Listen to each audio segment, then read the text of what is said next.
Kanino pa nga ba ako magsusumbong kung tinalikuran na ako ng lahat?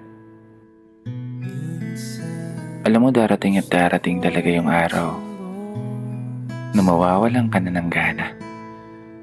Yung pakiramdam na tila ba pagod na pagod ka kahit pa kakagising mo lang ng umaga.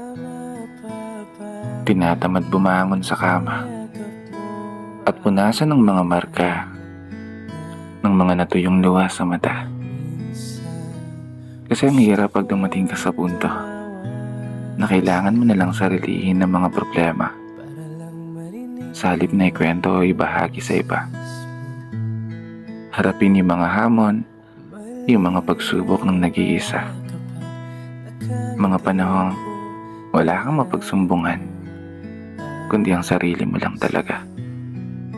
Sarili na hirap nang humakbang sa tuwing nararamdaman mo ang paghihina ng mga paa at pagtamlay ng pandama na tila ba ngalay na sa dami ng mga suliranin na lagi mong dala-dala. Kanino pa nga ba ako dapat magsusumbong? Sino pa nga ba ang pwede kong matakbuhan? Kung sanay na rin naman akong sagipin ng sarili sa kawalan, na sa bandang huli, wala akong ibang aasahan kundi ang sarili ko lang.